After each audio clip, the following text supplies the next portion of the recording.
Everyone. पिछले lecture में हमने देखा था बेसिक कैलकुलेशन के बारे में।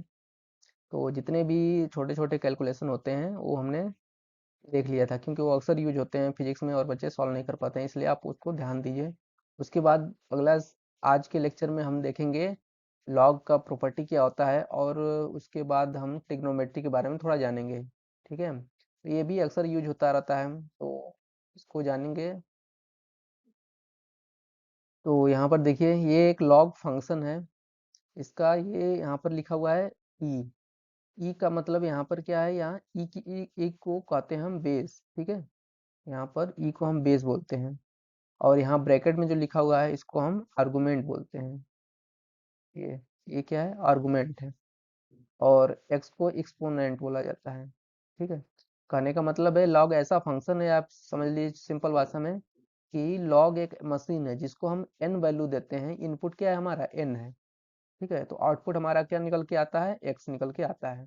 ठीक है, इसको हम दूसरे भाषा में ऐसे भी लिख सकते हैं इसी चीज को। यहाँ पर बेस ई है ना, ई की पावर, यहाँ देखिए एक्सपोनेंट क्या है, यानी कि पावर क्या है, एक्स। तो बेस ई की पावर एक्स कर देंगे तो हमारा क्या आ रहा है, आउटपुट आर्गुमेंट आएगा एन। यानी कि लॉग और ई की पावर एक्स एक्सपोनेंट वाला ये चीज, ये दोनों एक तरह से सिमिलर हैं, रिलेटेड हैं। तो दोनों को एक दूसरे से देखकर कन्वर्ट किया जा सकता है। ठीक है, तो इसी चीज को हम लिख सकते हैं e की power x is equal to n, या फिर log का फंक्शन अगर पढ़ रहे हैं यहाँ पर, तो यहाँ पर इनपुट n हो जाएगा, output x।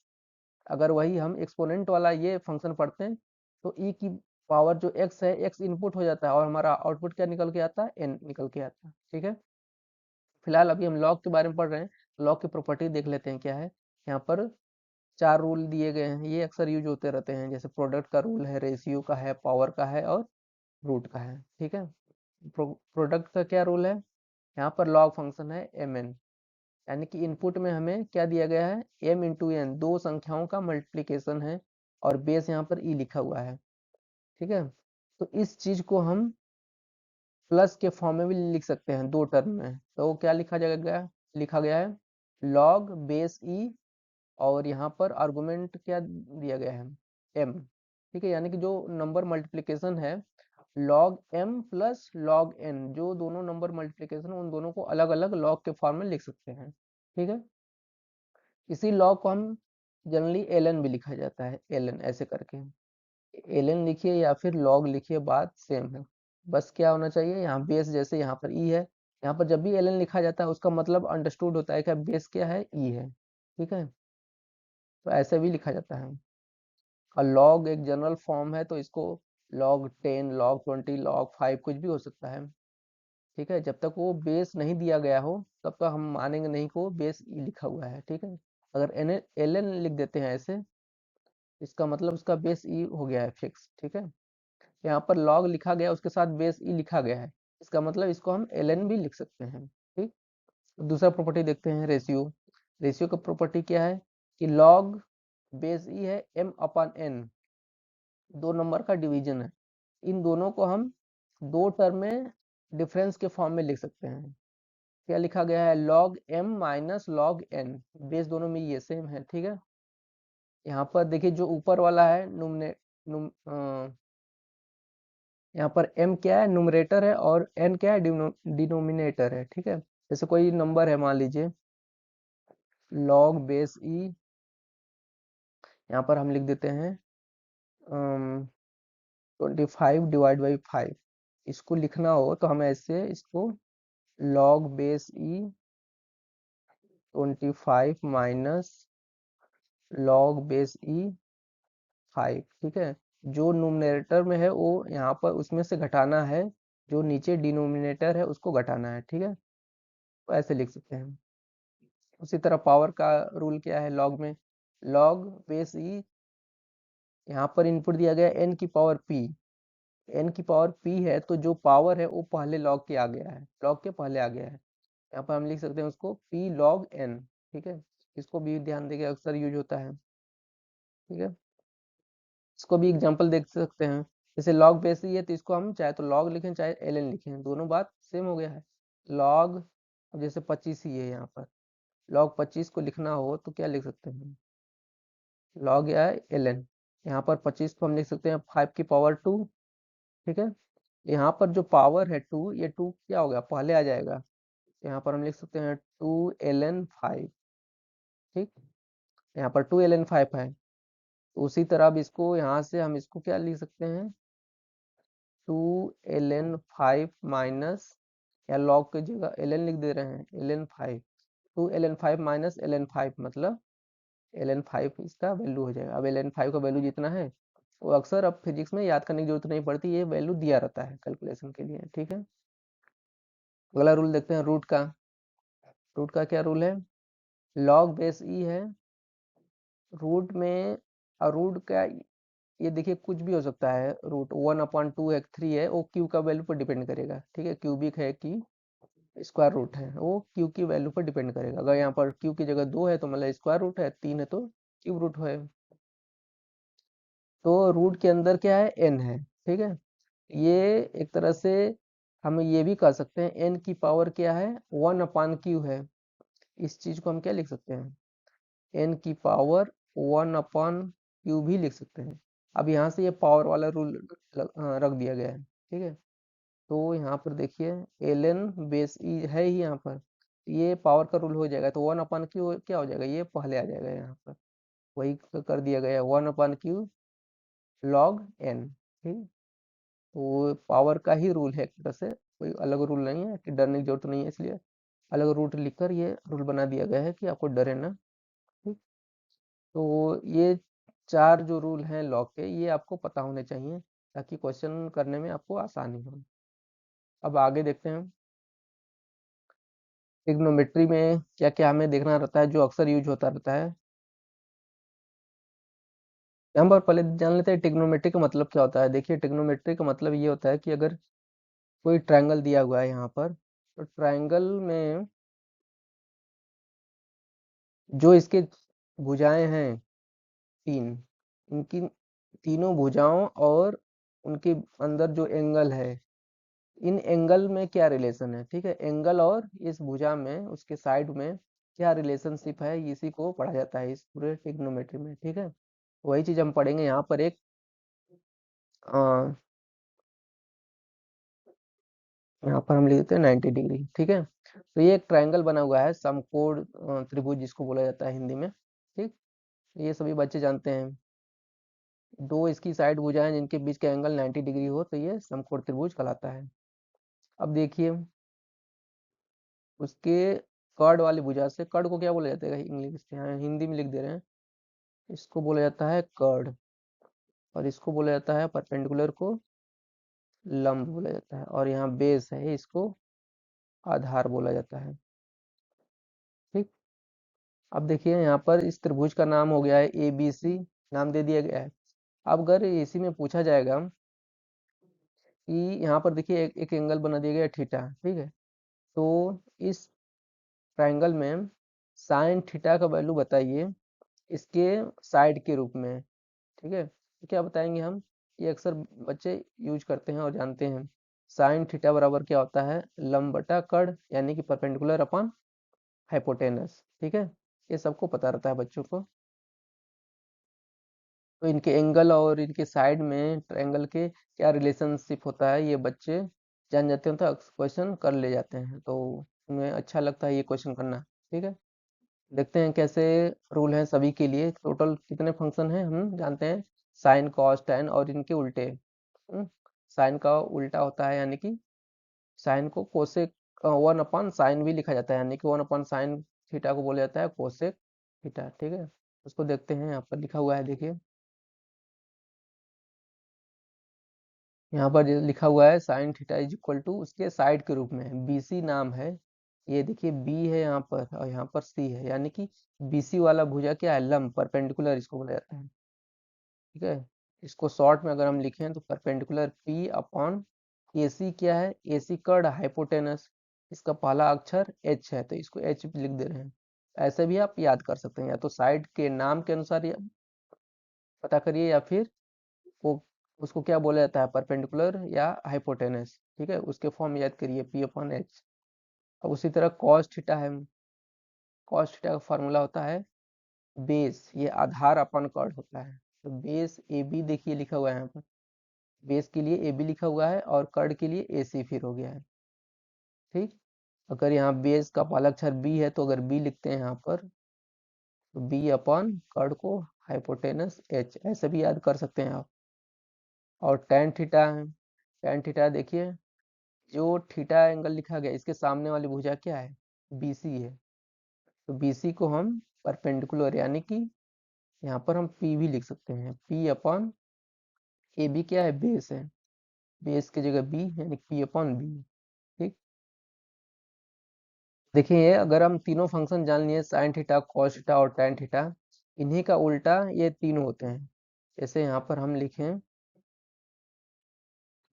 Cosec theta, cosec theta जो होता है ये साइन थीटा को उल्टा होता है, तो वन अपॉन साइन थीटा भी ऐसे लिख सकते हैं। यानी साइन थीटा का जो वैल्यू होगा उसी का उल्टा कर दीजिए, जो न्यूमरेटर में रहेगा उसको डिनोमिनेटर में कर दीजिए और जो डिनोमिनेटर में रहेगा उसको न्यूमरेटर में कर दीजिए। ठीक है, देखिए वही लिखा गया, इसी का उल्टा ये यहाँ पर लिखा गया ए सी साइन थीटा के लिए बी सी अपॉन ए सी, तो इसी का उल्टा कर दीजिए, ए सी ऊपर लेते चले जाइए यहाँ पर और बी सी नीचे, तो किसका हो जाएगा, कोसेक का हो जाएगा। यहाँ पर देखिए वही सेम चीज लिखा गया है यहाँ पर।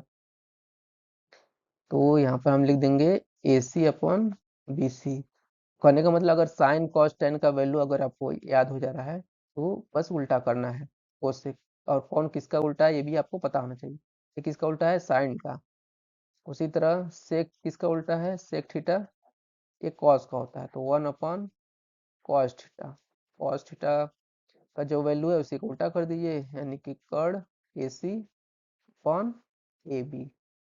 ठीक, उसी तरह कॉट जो होता है कॉट थीटा, ये टेन थीटा का उल्टा होता है, तो one upon tan theta is equal to लिख देंगे A B upon B C. ठीक, ए बी क्या है, बेस है, तो इसको बी अपॉन, और बी सी क्या है, परपेंडिकुलर, तो पी भी लिख सकते हैं। उसी तरह इन सबको भी लिख सकते हैं।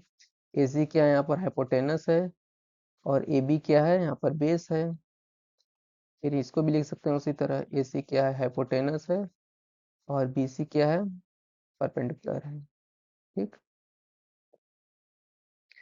तो ये हमें याद रखना होगा कौन किसका उल्टा होता है, इसको हम लिख देते हैं। यानी कि अगर हम साइन थीटा को कोसेक थीटा को मल्टीप्लाई कर दें, यानी कि एंगल अगर सेम होगा तो दोनों का मल्टीप्लिकेशन वन होगा। उल्टा होने का मतलब ये भी है, वन कोसेक को वन अपन साइन लिख देंगे, वन अपन साइन, और नीचे डिनोमिनेटर में साइन है तो वो साइन इसके साइन के साथ कट जाएगा, तो हमारा वैल्यू वन हो जाएगा। उसी तरह cos theta into sec theta, ये cos sec theta cos theta को उल्टा, तो ये इसको वन अपॉन कॉस लिखेंगे तो कॉस कॉस कट जाएगा तो हमारा बच जाएगा वन। उसी तरह tan theta into cot theta, ये दोनों मल्टीप्लिकेशन होके वन आता है। ठीक है, इतना वैल्यू हम याद रखे रहेंगे। अब नेक्स्ट चलते हैं आगे। इसके लिए मिटाना पड़ेगा, ये दिख नहीं रहा है तो इसको मिटा देते हैं।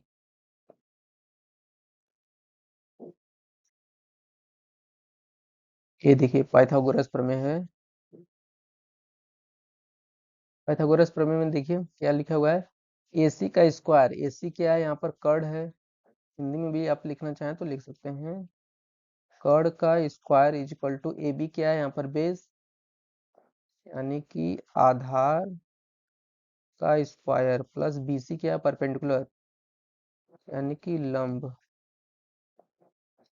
लंब का स्क्वायर। ये फार्मूले अभी आपको पता होने चाहिए, कर्ड का स्क्वायर इज इक्वल टू आधार का स्क्वायर प्लस लंब का स्क्वायर होता है।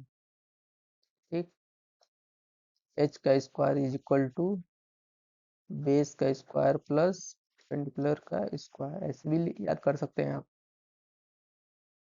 ठीक, अब आगे चलते हैं। ये देखिए बात आती है जो एंगल हम लेते हैं, जैसे साइन 45 डिग्री हो गया, साइन 60 डिग्री हो गया, साइन 120 डिग्री हो गया, तो ये एंगल लिया कहाँ से जाएगा। ठीक है, तो उसको समझने के लिए पहले हम ये जानेंगे कि ये एक्स एक्सिस और वाई एक्सिस से कैसे इसको देखा जाता है। यहाँ पर देखिए एक एक्स एक्सिस बना हुआ है और यहाँ पर एक वाई एक्सिस बना हुआ है। दोनों एक दूसरे के परपेंडिकुलर होते हैं, यानी कि 90 डिग्री पर बने होते हैं। ठीक है, तो ये दोनों जहाँ पर कट करते हैं, इस पॉइंट पर कट कर रहे हैं, इस पॉइंट को ओरिजिन बोला जाता है या फिर मूल बिंदु बोला जाता है। ठीक, इसको कोऑर्डिनेट के फॉर्म में ऐसे दिखाया जाता है, 0,0। जीरो, पहले जीरो का मतलब है एक्स का वैल्यू जीरो है, दूसरे जीरो का मतलब है वाई का वैल्यू जीरो है यहाँ पर। ठीक है, अब देखिए ये एक्स और वाई जब एक दूसरे को कट कर रहे हैं तो ये 4 बराबर भागों में बट जा रहा है। तो इसको बोला जाता है फर्स्ट, इसको सेकेंड कोऑर्डिनेट बोला जाता है। ठीक है, इसको फर्स्ट सेकेंड कोऑर्डिनेट, ये थर्ड कोऑर्डिनेट आपका हो गया, ये फोर्थ कोऑर्डिनेट। नाम नहीं चेंज करेंगे कि फर्स्ट किसी को भी स्टार्ट कर दे, कहीं से भी स्टार्ट कर दें, जो फर्स्ट जहाँ पर है वो फर्स्ट ही बोला जाएगा। इसको अगर यहाँ पर पूछा जाएगा ये कौन सा कोऑर्डिनेट है, तो इसको फोर्थ बोलेंगे। ये नहीं कि यहीं से फर्स्ट स्टार्ट कर दें फिर इसको सेकंड कर दें, इसको थर्ड कर दें और इसको फोर्थ कर दें, ऐसा नहीं करेंगे। ठीक है, तो ये कोऑर्डिनेट जो है इसको हमेशा हम फर्स्ट बोलेंगे। ये ऐसे क्लॉक एंटी क्लॉकवाइज चलता है, ये फर्स्ट है, फिर ये सेकंड, फिर थर्ड, फोर्थ, फिर फोर्थ। एंटी क्लॉकवाइज ना, एंटी क्लॉकवाइज मतलब जिस दिशा में घड़ी चलती है उसके अपोजिट दिशा में जाना है। तो एंगल आप देखिए कैसे लिया जाता है, जो एक्स एक्सिस है इसी के साथ एंगल लिया जाता है। अब यहाँ पर एक लाइन खींची गई है, ये इसका एक्स एक्सिस के साथ जब एंगल देखा जाएगा ना, एक्स एक्सिस से उठाते हुए इस रेखा तक, इस किरण तक ले जाएंगे। ठीक है, तो ये एंगल जो मेजर किया जाएगा इसको बोला जाएगा, अगर मान लीजिए हम ये 45 डिग्री है, इसको बोला जाएगा 45 डिग्री। तो हम देखिए ये एंटी क्लॉकवाइज ले गए हैं। ठीक, ऐसे नहीं लाए हैं, ऐसे नहीं लाए हैं, ऐसे लाना गलत है। ठीक है, तो अगर हम ये आदत बनाए रहेंगे हमेशा एंटी क्लॉकवाइज लेना, तो कहीं गलती नहीं करेंगे हम। ठीक है, अब ये देखिए 45 डिग्री है, तो 0 से लेकर 90 डिग्री तक के बीच जो भी एंगल रहेगा उसको फर्स्ट क्वाड्रेंट में बोला जाएगा, और 90 से जैसे ही ज्यादा एंगल होगा तो उसको क्या बोल दिया जाएगा, सेकंड क्वाड्रेंट में चला गया है। जैसे 120 डिग्री है, मैं पूछूंगा कॉस 120 डिग्री का वैल्यू क्या होगा। वैल्यू अभी कैसे वो क्या होगा वो तो जानेंगे, पहले ये जानेंगे कि किस क्वाड्रेंट में ये गया है ये एंगल। 120 डिग्री कहाँ पर जाएगा, यहाँ से लेकर एक्स एक्सिस से होते हुए ये वाई एक्सिस तक, ये तो खुद 90 डिग्री हो गया है, उसके बाद भी 30 डिग्री ज्यादा है, यानी कि यहाँ पर सेकंड क्वाड्रेंट में आ गया है। ऐसे वो दिखाएंगे कि 120 डिग्री यहाँ पर यहाँ से होते हुए दूसरे क्वाड्रेंट में चला गया है। ठीक है, तो दूसरे क्वाड्रेंट में कहाँ तक ये एंगल मेजर किया जाएगा, ये 180 डिग्री तक। ठीक है, फिर थर्ड में 180 से 270 तक जाएगा, और फोर्थ में 270 से लेकर 360 के बीच रहेगा। ठीक, ये हमको पता होना चाहिए कि कितने एंगल में बटा हुआ है, क्योंकि जो एक पॉइंट ओरिजिन है इसके चारों तरफ देखा जाएगा तो टोटल ये कितने एंगल होते हैं, 360 डिग्री होते हैं। 360 को 90-90 डिग्री में 4 बराबर भागों में बांटा गया है। ठीक है, 90 डिग्री ये हो गया, 90 ये हो गया, 90 ये हो गया और 90 ये हो गया। तो क्या एंगल टोटल 360 ही डिग्री होते हैं, इसके इससे ज्यादा नहीं होते हैं। इससे भी ज्यादा कर सकते हैं जब इसी के ऊपर रिपटेशन हो जाए कई बार। 360 के बाद मान लीजिए एक चक्कर लग गया एक तरह से, ये ना जहाँ से आए वहीं से घूम कर आ गए, फिर 360 डिग्री हो गया। उसके बाद फिर दूसरा चक्कर लगाए तो ये 180 डिग्री और ऐड हो गया। फिर एक एक बार और यहाँ पर आए तो ये पूरा 2 चक्कर कंप्लीट हो गया। तो एक तरह से एक चक्कर में 360 डिग्री प्लस दूसरे चक्कर में 360 डिग्री, ये दोनों एंगल जोड़ के हो जाएगा आपका 720 डिग्री। ऐसा भी पूछा जा सकता है कि कॉस टेन साइन ये का 720 डिग्री वैल्यू कितना होगा। ठीक है, जितना मन करे उतना हम ये डिग्री में लिख सकते हैं। ठीक है, कई चक्कर लगाने के बाद। ठीक, यहाँ पर अब देखिए यहाँ पर एक वैल्यू लिखा गया pi radian is equal to 180 degree, यानी कि जो हम एंगल यहाँ पर डिग्री में बता रहे हैं उसको हम रेडियन में भी लिख सकते हैं। अब रेडियन से डिग्री में कैसे चेंज किया जाता है और इस डिग्री से रेडियन में कैसे चेंज किया जाता है, ये तो हमने पहले ही चैप्टर में बताया था आपको। फिर भी यहाँ पर एक बार और बता दे रहे हैं, यहाँ पर लिख दे रहे हैं। रेडियन से अगर डिग्री में बदलना है, जैसे थीटा क्या है रेडियन में, ठीक है, इसको अगर हमें कन्वर्ट करना है डिग्री में, तो यहाँ पर लिखते हैं 180 degree divide by pi into theta. ठीक है, तो क्या हो जाएगा, ये डिग्री में बदल जाएगा। जैसे मान लीजिए π/3 ये क्या है, रेडियन में वैल्यू है। यही रेडियन वैल्यू डिग्री में कितना कहलाएगा, ये इसको क्या बोलेंगे। ठीक, इसको कन्वर्ट करने के लिए क्या करेंगे, इसी में ये थीटा हो गया, इसी में 180 डिग्री डिवाइड बाई पाई का मल्टीप्लाई कर देंगे। ये पाई कैंसिल हो गया, और 3 से डिवाइड कर देंगे 180 को, कितना हो जाएगा 60 डिग्री।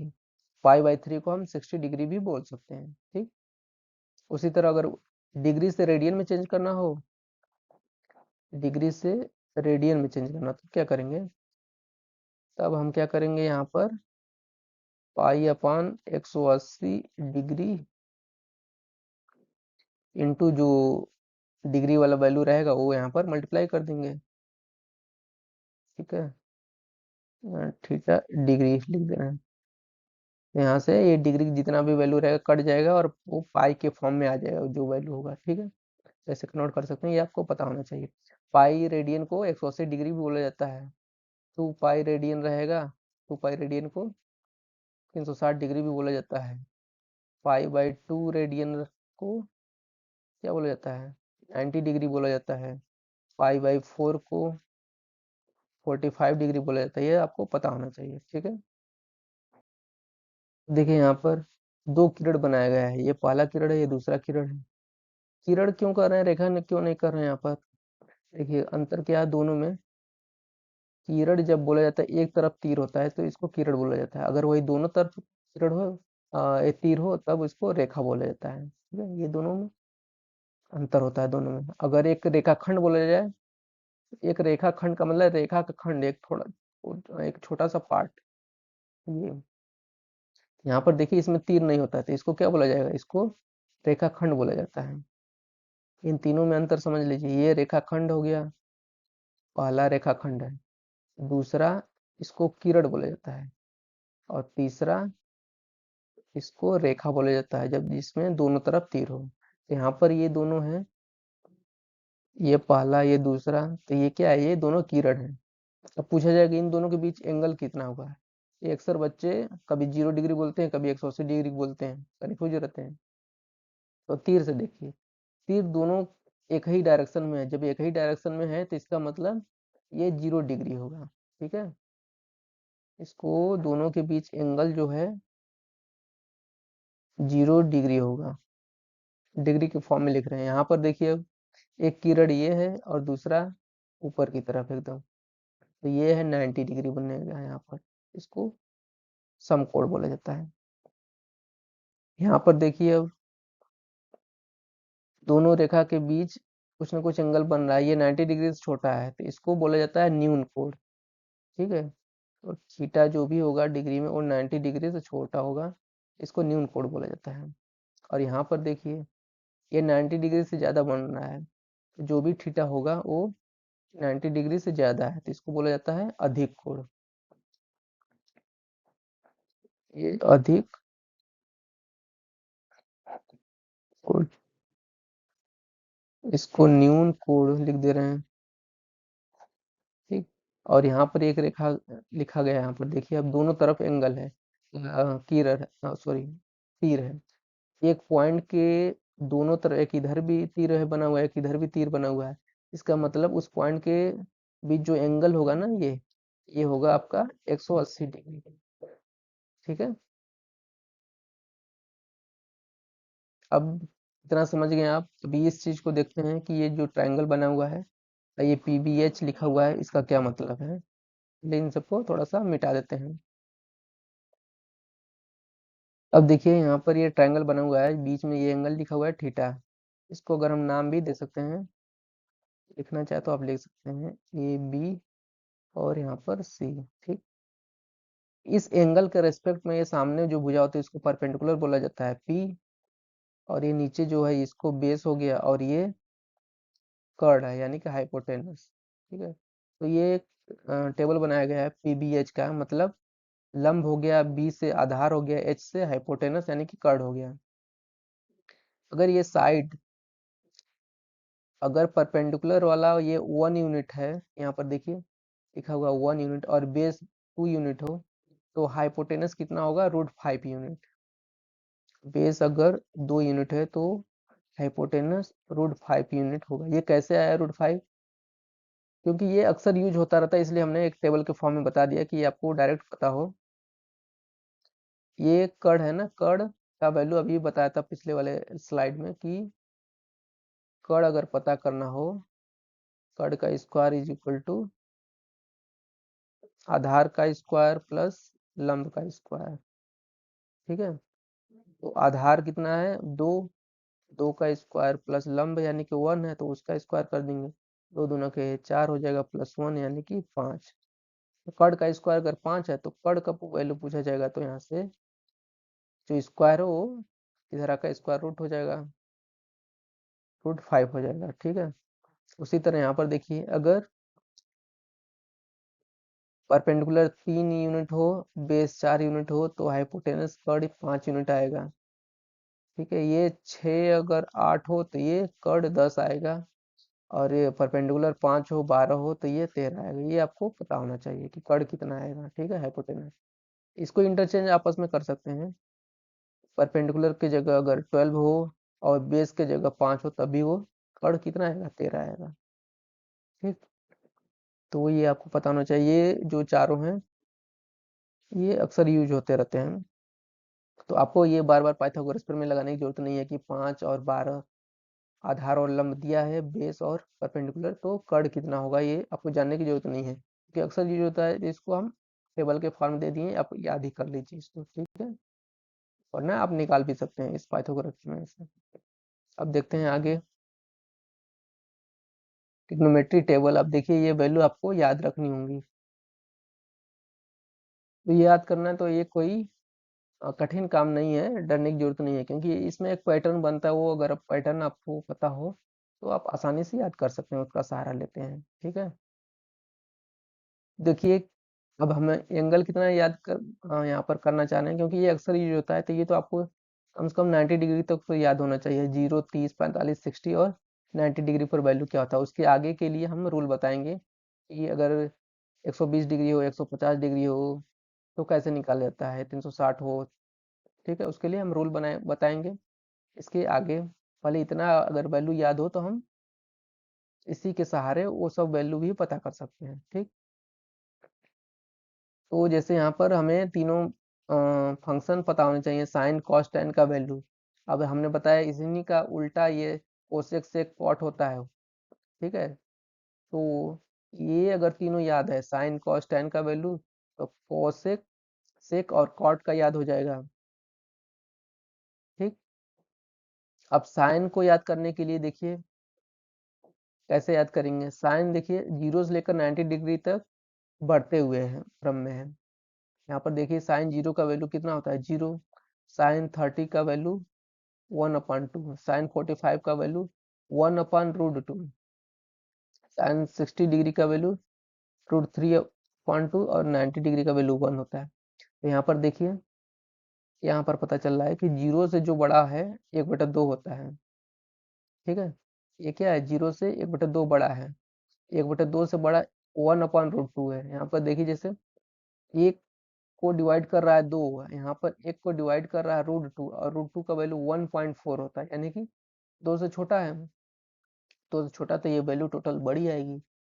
ठीक है, इससे बड़ा √3/2 होता है और इससे बड़ा 1 होता है। तो ये पैटर्न अगर आपको पता हो तो आसानी से याद कर सकते हैं। उसी तरह आप देखिए कॉस का, कॉस का वैल्यू देखिए इसी का जस्ट उल्टा होता है, जो साइन का वैल्यू होता है यहीं से रिवर्स कर दीजिए। ठीक है, पहले इसको रखिए, फिर इसको रखिए, फिर 1/√2, फिर 1/2, फिर 0, यही यहाँ तक। ठीक, उल्टा कर दीजिए, देखिए पहले 1 आ गया है, फिर √3/2, यानी कि ये घटते हुए क्रम में, वो बढ़ते हुए क्रम में था तो ये घटते हुए क्रम में है। उससे बड़ा ये, फिर ये, फिर 1/2, फिर 0। टेन का वैल्यू याद रखना है, टेन का वैल्यू साइन थीटा अपन कॉस थीटा होता है, यानी कि साइन का जो वैल्यू है सेम एंगल के लिए कॉस थीटा का जो वैल्यू है डिवाइड कर दीजिए। ये 0 देखिए, साइन 0 का वैल्यू 0 कैसे है, साइन 0 का वैल्यू 0 है और कॉस 0 का वैल्यू 1 है। यानी कि साइन वाले एंगल में जो वैल्यू आ रहा है कॉस वाले से डिवाइड कर दीजिए तो ये 0/1 0 आ गया। ठीक, उसी तरह ये tan 30 डिग्री का वैल्यू 1/√3 है। ये कैसे आया, ये जानने के लिए ये देखिए साइन 30 डिग्री का वैल्यू क्या है 1/2 और कॉस 30 डिग्री का वैल्यू क्या है √3/2। इसी को डिवाइड कर दीजिए √3/2 से, तो ये 2 2 कट जाएगा और बचेगा 1/√3। ठीक, उसी तरह tan 45 डिग्री का वैल्यू अगर याद रखना है, ये कैसे आया, तो ये देखिए साइन 45 डिग्री का value 1/√2 divide by cos 45 degree का वैल्यू 1/√2 से डिवाइड कर दीजिए, दोनों सेम है तो 1 आ जाएगा। उसी तरह साइन 60 डिग्री का वैल्यू √3 कैसे आया, √3/2 डिवाइड बाई ये 1/2, तो √3 आ गया। यहाँ पर बस डिवाइड क्या कर रहे हैं, यहाँ पर बस ऊपर वाले को नीचे वाले से डिवाइड कर दे रहे हैं, साइन वाले को कॉस वाले से। यहीं देख लीजिए 0/1 डिवाइड करेंगे 0 आ गया, 1/2 डिवाइड बाई √3/2 ये 1/√3 आ गया, फिर 1/√2 डिवाइड बाई 1/√2 1 आ गया, फिर √3/2 डिवाइड बाई 1/2 ये √3 आ गया। ठीक है, और यहाँ पर जब डिवाइड करेंगे 1/0 का जो वैल्यू होगा ये डिवाइड नहीं होता, किसी वैल्यू को 0 से डिवाइड करना है, इसलिए यहाँ पर लिखा गया है नॉट डिफाइंड। ठीक है, अक्सर हम किताबों में लिखा रहता है या इन्फिनिटी लिखा रहता है कि 1/0 क्या वैल्यू होता है, इन्फिनिटी होता है, लेकिन इन्फिनिटी होता नहीं है। ये जीरो के पास बहुत छोटी वैल्यू होती है, लेकिन जीरो ना हो एग्जैक्ट, तब वो वैल्यू इन्फिनिटी होता है। ठीक है, अगर नेगेटिव हो तो माइनस इन्फिनिटी होगा, लेकिन एग्जैक्ट जीरो है तो एग्जैक्ट जीरो से डिवाइड नहीं होता, इसलिए यहाँ पर लिखा गया है कि नॉट डिफाइंड।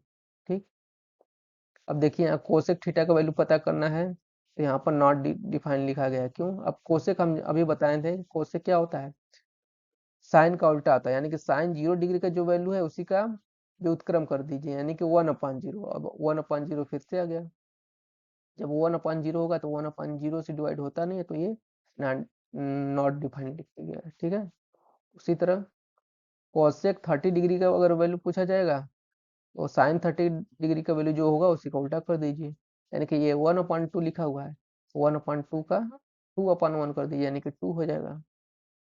ठीक, तो ये कहाँ काम आ गया, कोसेक का अगर याद करना है कोसेक थीटा का वैल्यू, तो हमें साइन थीटा का वैल्यू याद हो, बस उसी को उल्टा कर देना है, यानी कि 1/sin थीटा कर देना है, वही कोसेक थीटा का वैल्यू हो जाएगा। और यहाँ पर tan थीटा का वैल्यू याद करने के लिए बोला गया था, तो यहाँ पर tan theta is equal to sine theta का जो वैल्यू होगा cos थीटा से डिवाइड कर दीजिए, यानी कि थीटा की जगह जिस वैल्यू के लिए पता करना चाहते हैं, 60 डिग्री के लिए पता करना है तो यहाँ भी 60 डिग्री रखना होगा, tan 60 डिग्री का वैल्यू पता चल जाएगा। ठीक, उसी तरह ये सारा वैल्यू भी आप पता कर सकते हैं, कोसेक 45 डिग्री का, यानी कि साइन 45 डिग्री का जो भी वैल्यू उसी को उल्टा 1/√2 का उल्टा √2 हो गया, फिर यहाँ पर लिखा हुआ है √3/2, इसका उल्टा 2/√3, यहाँ पर लिख दिया गया है 1/1, इसका उल्टा 1 ही हो जाएगा, 1 का 1 ही। उसी तरह सेक थीटा आप जानते हैं किसका उल्टा होता है, ये कॉस का जो भी वैल्यू आप याद किए उसी का उल्टा कर दीजिए, इस तरह से आप याद कर सकते हैं। ठीक, सेक थीटा का भी याद कर लेंगे, और कॉट किसका उल्टा होता है, tan का, तो tan का याद रहेगा तो कॉट याद कर लेंगे। ठीक, और जहां भी 1/0 आएगा उसके जगह नॉट डिफाइंड लिख दिया जाएगा, क्योंकि जीरो से डिवाइड नहीं होता। यहाँ नॉट डिफाइंड क्यों लिखा गया, क्योंकि यहाँ पर लिखा आया होगा 1/0। ठीक, यहाँ भी लिखा गया नॉट डिफाइंड, यहाँ मतलब यहाँ भी आया होगा 1/0। ठीक, अब चलते हैं तब आगे। ये वैल्यू देखिए अब याद रखना है, लेकिन ये याद रखने की जरूरत नहीं है, इसका भी ट्रिक बताते हैं, अगर ये आपको पता होगा तो ये वैल्यू याद रखने की जरूरत नहीं है, आसानी से हम निकाल लेंगे। ठीक है, इतना सारा वैल्यू याद करने की जरूरत नहीं है, पहले उस कंसेप्ट को समझ लेते हैं, क्या है कंसेप्ट, ताकि ये सारा वैल्यू हमें याद ना रखना पड़े। उसको देखते हैं। उसको देखने के लिए पहले हम यहाँ पर बना लेते हैं कोऑर्डिनेट सिस्टम, 4 भागों में बांट लेते हैं। अभी बताया था इसको हमें बोलेंगे फर्स्ट, इसको सेकेंड, इसको थर्ड बोलेंगे, इसको फोर्थ बोलेंगे। ठीक है, ये आपको पता हो गया है, 4 कोऑर्डिनेट में बांट दिया गया है, फर्स्ट सेकेंड थर्ड फोर्थ। और आपको ये भी बताया गया है कि ये जो एंगल है यहाँ से लेकर यहाँ तक, ये जो भी एंगल होगा वो 0 से लेकर 90 के बीच होगा, इनके बीच। ठीक है, अब इसमें जो एंगल आएगा, इसमें जो भी एंगल आएगा थीटा, वो किसके बीच होगा? 180 डिग्री से लेकर 90 डिग्री के बीच। 90 से 180, थर्ड वाला कितना होगा? यहाँ तो 180 है गया, 180 से लेकर ये 90 और ऐड कर देंगे, 270 हो जाएगा। यानी कि 180 डिग्री से लेकर 270 डिग्री थर्ड क्वाड्रेंट में रहता है, और फोर्थ वाले क्वाड्रेंट में 270 डिग्री से लेकर 360 डिग्री तक। ठीक, ये फोर्थ क्वाड्रेंट होगा, ये आपको अब पता हो गया। अब देखिए कैसे रूल अप्लाई अप्लाई करते हैं। ये आप बात अभी जान लीजिए, 90 डिग्री हो फंक्शन में या फिर 270 डिग्री हो, जैसे यहाँ पर लिखा हुआ है ना, 90 डिग्री लिखा हुआ है यहाँ पर सारे में, फिर यहाँ भी 90 डिग्री, चाहे प्लस हो या माइनस हो, उसमें अगर 90 डिग्री आ गया, उसके लिए रूल क्या है? 90 हो या फिर 270, यहाँ 270 वाला टेबल नहीं बना हुआ है फिलहाल, अगर रहे 270 भी, तो 90 या 270 के लिए क्या रूल है? यहाँ पर इंटरचेंज कर देंगे। क्या? अगर साइन थीटा आ रहा है, साइन को इंटरचेंज कर देंगे कॉस में, और कॉस आएगा तो कॉस को हम साइन में चेंज कर देंगे। ठीक, अभी बताते हैं क्या है, कहाँ से, इसको पहले लिख देते हैं। फिर tan अगर आता है, tan को हम बदल देंगे cot थीटा में, और cot को tan में। उसी तरह एक और हो गया sec, sec थीटा को हम cosec में बदल देंगे, cosec को sec में बदल देंगे। अगर इसके अलावा इस फंक्शन में 180 डिग्री आ जाए या फिर 360 डिग्री आ जाए, इसमें कोई इंटरचेंज नहीं करेंगे, इसमें नो चेंज कर देंगे। नो चेंज का मतलब, अगर साइन 180 डिग्री प्लस माइनस कुछ रहेगा, तो साइन का वैल्यू जो भी आएगा साइन में ही आएगा। जैसे यहाँ पर देखिए लिखा हुआ है साइन 180 डिग्री, 180 है तो यहाँ पर साइन फंक्शन है तो साइन आ गया है, कॉस है तो कॉस ही है, टेन है तो यहाँ भी टेन ही है। यानी कि यहाँ पर उसी फंक्शन में अगर 180 डिग्री आ जाए या फिर 360 आ जाए, तो जो फंक्शन रहेगा वही फंक्शन आउटपुट में आएगा। यहाँ प्लस माइनस से मतलब नहीं, यहाँ पे देखिए जैसे 180 है तो साइन फंक्शन है तो यहाँ भी साइन आ गया है, यहाँ पर कॉस है तो यहाँ भी कॉस आ गया है। ठीक है, तो 180 डिग्री रहे बीच में इनपुट में या फिर 360 डिग्री रहे, दोनों के लिए नो चेंज रहेगा। लेकिन 90 और 270 के लिए इंटरचेंज हो जाएगा। जैसे यहाँ पर पहले वाले में देखिए,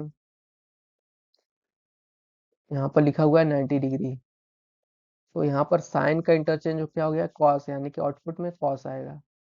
फिर अगर कॉस है तो कॉस में यहाँ पर 90 डिग्री लिखा हुआ है, कॉस के लिए इंटरचेंज क्या हो जाएगा? साइन कर देंगे, यहाँ पर साइन हो गया है। टैन के लिए इंटरचेंज कॉट हो गया है, कॉट के लिए टैन हो गया है, सेक के लिए कोसेक, और कोसेक के लिए सेक। उसी तरह यहाँ भी 90 डिग्री है तो इंटरचेंज करेंगे, साइन का कॉस, कॉस का साइन, टैन का कॉट। ये पता हो गया। अब बात आती है ये प्लस माइनस की, किसमें प्लस रहेगा किसमें माइनस रहेगा। ठीक, उसको जानने के लिए हम फिर से यहाँ कोऑर्डिनेट बना देते हैं, और यहाँ पर लिख देते हैं फर्स्ट कोऑर्डिनेट में ऑल पॉजिटिव रहते हैं, और सेकेंड कोऑर्डिनेट में साइन थीटा और इसका उल्टा कोसेक, कोसेक थीटा पॉजिटिव रहेगा। थर्ड कोऑर्डिनेट में tan थीटा और इसका उल्टा cot थीटा पॉजिटिव रहेगा, और फोर्थ वाले में cos और इसका उल्टा sec, सेक थीटा पॉजिटिव रहेगा। इतना चीज पता होना चाहिए आपको, ये वाला चीज। फिर ये इंटरचेंज होगा किसमें किसमें नहीं इंटरचेंज होगा, और एंगल किसके बीच में आ रहा है, यानी कि किस क्वाड्रेंट में एंगल आ रहा है। ठीक, ये तीनों चीजें पता रहेंगे तो आपको ये कर लेंगे। इन तीनों रूल को देखना कैसे है, तो देखिए पहले ये देखते हैं ये वैल्यू कैसे है। साइन 90 डिग्री माइनस थीटा लिखा गया, और 90 में से कुछ एंगल घटाया गया है, तो 90 में से कुछ एंगल घटाया गया है, यानी कि वो किस में आएगा, फर्स्ट क्वाड्रेंट में ही आएगा। और जब फर्स्ट क्वाड्रेंट में रहेगा, इसमें क्या लिखा गया फर्स्ट क्वाड्रेंट के लिए, ऑल पॉजिटिव, यानी कि जो भी आउटपुट आएगा वो पॉजिटिव में आएगा, कोई भी फंक्शन हो। ठीक, तो पॉजिटिव कैसे पता चलेगा, कैसे निगेटिव पता चलेगा, यहाँ इस वाले रूल से पता चल गया। अब उसके बाद साइन का साइन ही रहेगा या फिर कॉस में बदल जाएगा, इसको देखकर हम पता करेंगे कि उसके इनपुट में 90 डिग्री है कि नहीं। ठीक है, 90 डिग्री है तो इंटरचेंज हो जाएगा साइन का, तो साइन का इंटरचेंज यहाँ पर लिखा गया है कॉस, तो साइन के लिए कॉस हो जाएगा। ठीक, उसी तरह कॉस के लिए कॉस 90 डिग्री माइनस थीटा, अब ये देखेंगे 90 में से कुछ घटाया गया, यानी कि फर्स्ट क्वाड्रेंट में ही रहेगा, और फर्स्ट क्वाड्रेंट में पॉजिटिव रहेगा कि नेगेटिव, तो सभी पॉजिटिव है, इसलिए यहाँ पर पॉजिटिव ही रहेगा, पॉजिटिव लिखने की जरूरत नहीं है, इसलिए यहाँ पर नहीं लिखा गया। ठीक है, और कॉस किसमें चेंज हो गया, साइन में चेंज हो जाएगा। उसी तरह यहाँ पर tan 90 डिग्री लिखा हुआ है, तो tan से कॉट में इंटरचेंज हो जाएगा, और प्लस रहेगा कि माइनस, फिर फर्स्ट क्वाड्रेंट में आ रहा है तो ये पॉजिटिव रहेगा। इसमें देखिए जो भी फर्स्ट क्वाड्रेंट में आ रहा है सारे के सारे वैल्यू पॉजिटिव में आए हैं, बस 90 डिग्री होने की वजह से ये इंटरचेंज हो गया है, कोसेक का सेक में बदल गया है, सेक का कोसेक में, कॉट का tan में। ठीक है, अगर ये वैल्यू पूछा जाए, अब प्लस में आ जाते हैं, 90 डिग्री प्लस थीटा अगर है, तो इसमें क्या है, यहाँ भी अब 90 डिग्री है, इसका मतलब इंटरचेंज करना है यहाँ भी, और प्लस थीटा करने का मतलब 90 में से कुछ ऐड हो रहा है एंगल, तो वो किस में चला जाएगा, सेकंड क्वाड्रेंट में चला जाएगा, इस वाले क्वाड्रेंट में। और इस वाले क्वाड्रेंट में चला जाएगा तो कौन पॉजिटिव रहेगा कौन नेगेटिव, यहाँ पर लिखा गया है सेकंड क्वाड्रेंट के लिए साइन और कोसेक, फंक्शन अगर साइन या कोसेक का है तो बस वही पॉजिटिव रहेगा और बाकी सब निगेटिव। यहाँ पर देखिए ये साइन का फंक्शन है और कोसेक का फंक्शन, वही दोनों पॉजिटिव हैं, ये देखिए यहाँ पर पॉजिटिव है, ये वैल्यू यहाँ पर पॉजिटिव है, बाकी सभी वैल्यू नेगेटिव है। ठीक है, इस रूल से हमें ये पता चल रहा है कि कौन वैल्यू पॉजिटिव होगा कौन नेगेटिव होगा, और उसके बाद फंक्शन कौन सा आएगा, वो इंटरचेंज से पता चल जा रहा है कि 90 डिग्री है तो साइन का इंटरचेंज करना है, कॉस का इंटरचेंज करना है। ठीक, कॉस का इंटरचेंज साइन, तो साइन लिख दिया गया है, और 90 प्लस डिग्री यानी कि दूसरे क्वाड्रेंट में चला गया, और दूसरे क्वाड्रेंट में चला गया तो उसमें बताया गया बस साइन और कोसेक पॉजिटिव होता है, तो कॉस क्या हो जाएगा, नेगेटिव हो जाएगा, तो इसलिए यहाँ पर नेगेटिव लिख दिया गया है। ठीक है, एक एक करके वैल्यू आप जानेंगे तो ये याद करने की जरूरत नहीं पड़ेगी अगर एक बार समझ लेंगे तो। उसी तरह यहाँ पर देखिए tan cot सब नेगेटिव हो जाएगा और इंटरचेंज कर देना है।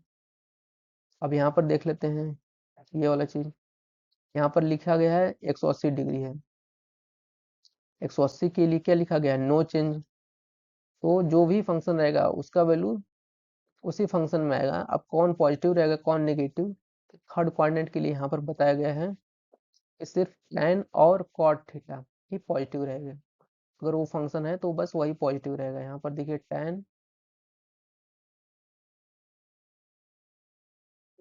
थर्ड क्वाड्रेंट में ये आ गया ना, ये सेकंड क्वाड्रेंट में आ गया है, ये तो सेकंड क्वाड्रेंट में आ गया है, क्योंकि 180 में से कुछ एंगल घटाया जा रहा है, 180 में से कुछ एंगल जब घटाया जा रहा है तो सेकंड क्वाड्रेंट में आएगा इस वाले उसमें साइन और कोसेक ही पॉजिटिव रहेगा, तो यानी कि यहाँ पर देखिए साइन और कोसेक यही दोनों पॉजिटिव हैं, बाकी सब नेगेटिव हैं।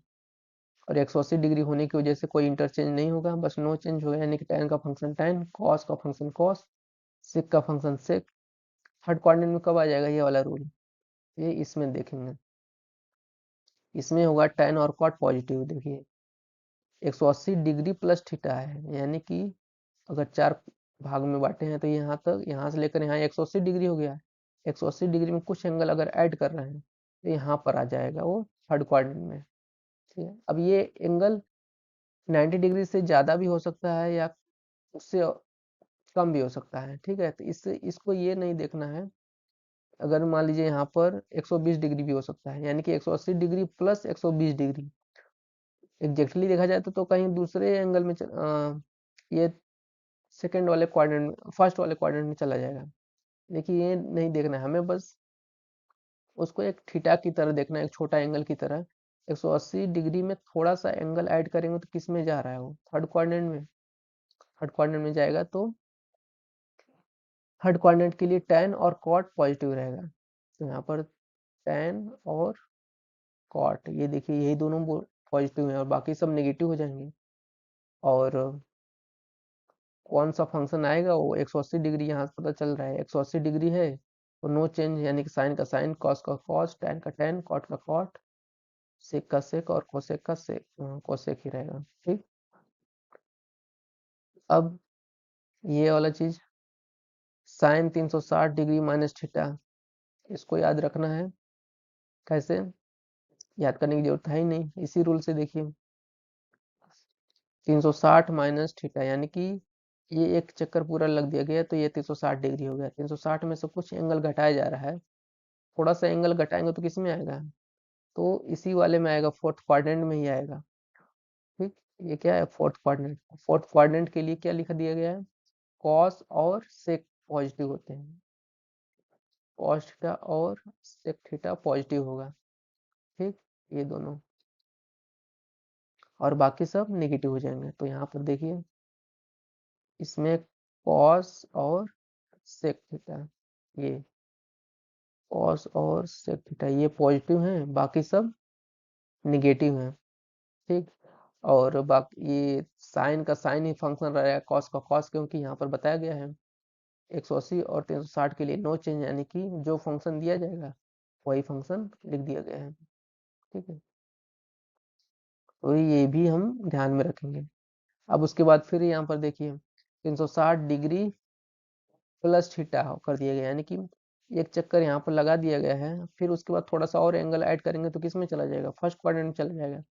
फिर से अब वही और रूल अप्लाई करेंगे, फर्स्ट क्वाड्रेंट के लिए सब पॉजिटिव होते हैं, तो यहाँ पर देखिए सब पॉजिटिव वैल्यू आ गया है, और 360 में कोई चेंज होता नहीं है, यहाँ पर लिख दी गया है तो नो चेंज, यानी कि जो फंक्शन है वही फंक्शन लिख दिया गया है, साइन का साइन, कॉस का कॉस, tan का tan, बाकी सबका वही, ठीक।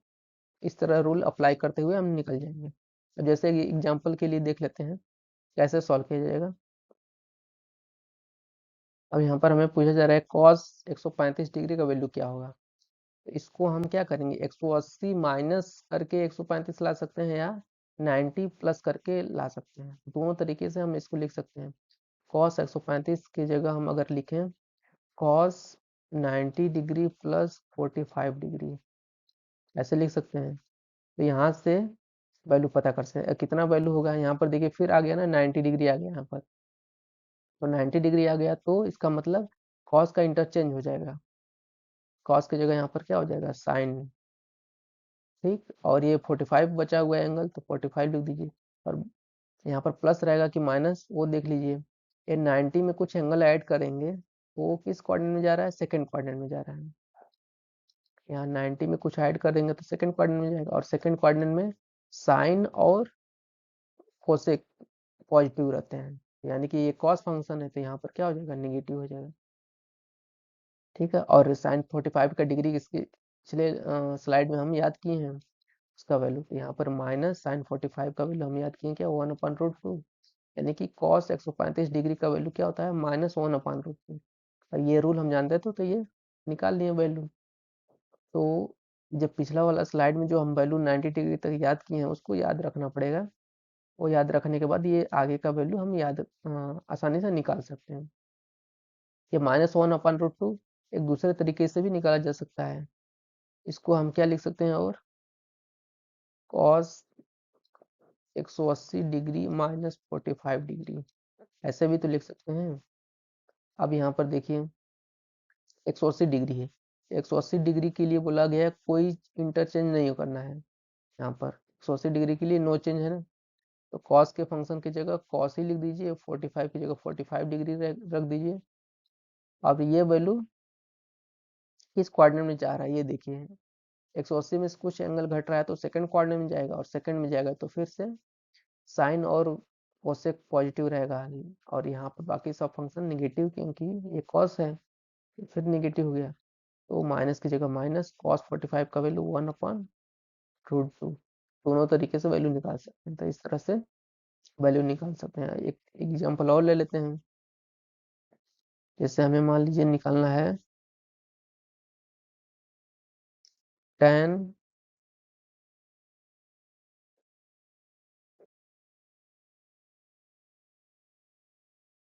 120 डिग्री का वैल्यू पता करना है। ठीक, इसको हम पहले लिख देंगे 90 या 180 डिग्री के टर्म में। tan दोनों तरीके से सॉल्व कर सकते हैं, दोनों के से आंसर सेम आएगा। यहाँ पर अगर 90 डिग्री के फॉर्म में लिखेंगे तो 90 डिग्री प्लस क्या लिख सकते हैं 30 डिग्री। अब यहाँ पर पॉजिटिव आएगा कि निगेटिव आएगा, ये देखिए किस क्वाड्रेंट में जा रहा है। 90 में से कुछ एंगल और ऐड हो रहा है, तो 90 से कुछ एंगल और ऐड होगा तो सेकंड क्वाड्रेंट में जाएगा। और सेकंड के लिए यहाँ पर लिखा क्या गया है, सिर्फ साइन और कोसेक फंक्शन के लिए ही पॉजिटिव रहेगा, तो यहाँ पर क्या है tan है, यानी कि पहले यहाँ पर क्या आ जाएगा, तब निगेटिव आ जाएगा। अब यहाँ पर tan फंक्शन रहेगा या फिर इसका इंटरचेंज हो जाएगा, तो tan के लिए क्या देखा जाएगा 90 डिग्री यहाँ पर है, 90 डिग्री के लिए बताया गया है कि इंटरचेंज हो जाएगा, 90 हो या फिर 270 डिग्री हो। अब ये tan का अगर रहेगा तो tan का इंटरचेंज कॉट हो जाएगा, कॉट रहेगा तो tan हो जाएगा। यहाँ पर tan है तो tan के लिए यहाँ पर उल्टा, उल्टा नहीं तो इंटरचेंज बोलेंगे यहाँ पर, खैर उल्टा भी हो तो यहाँ पर इंटरचेंज क्या हो जाएगा कॉट, और जो एंगल बचा हुआ है 30 डिग्री, 30 डिग्री लिख देंगे। अब देखिए ये माइनस कॉट 30 डिग्री का वैल्यू क्या होगा, अब ये tan का उल्टा है, तो tan ओ 30 डिग्री का वैल्यू क्या होगा उसी का उल्टा कर देंगे। tan 30 डिग्री का वैल्यू होता है 1/√3, कॉट 30 डिग्री का वैल्यू होगा √3, माइनस था पहले तो माइनस लिख देंगे। इस तरह से हम वैल्यू किसी भी एंगल के लिए निकाल सकते हैं। ठीक,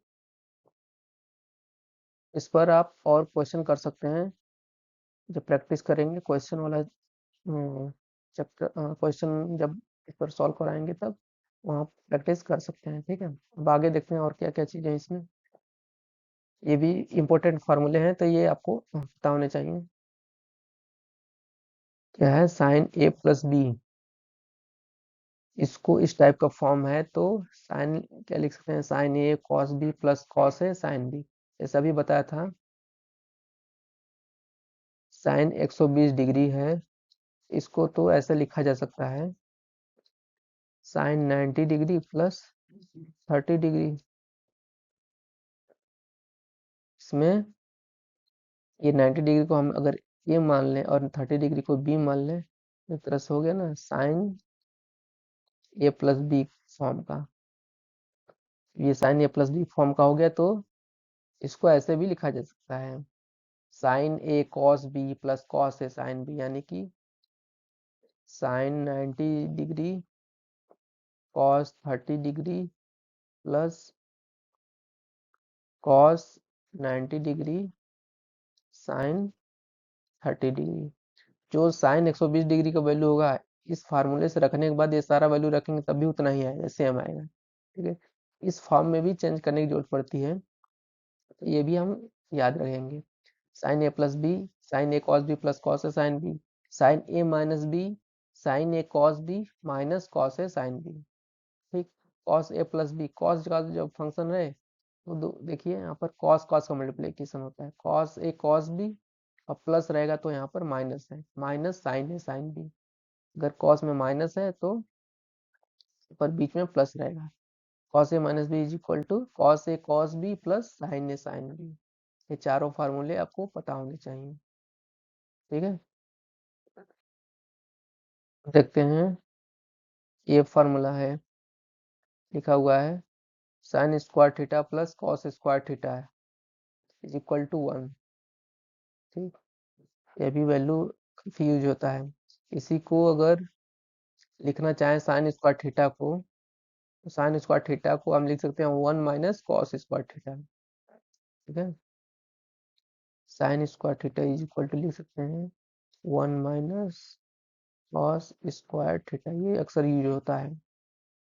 1 plus tan square theta sec square theta होता है, और 1 plus cot square theta cosec square theta होता है। ये आपको पता होना चाहिए, ठीक। और अगला फार्मूला क्या है?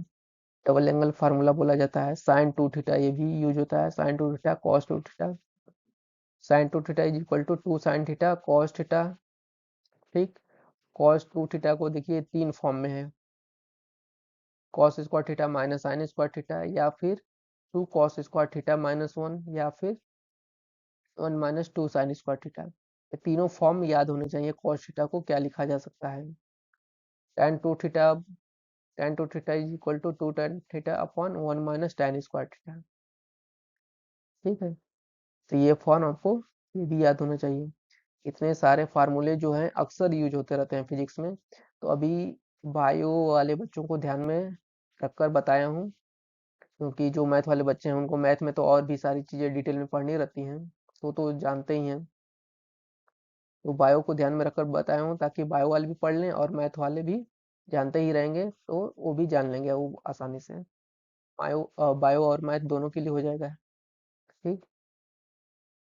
तो आज जितना ही तक रहने देते हैं, आगे ग्राफ के बारे में पढ़ेंगे।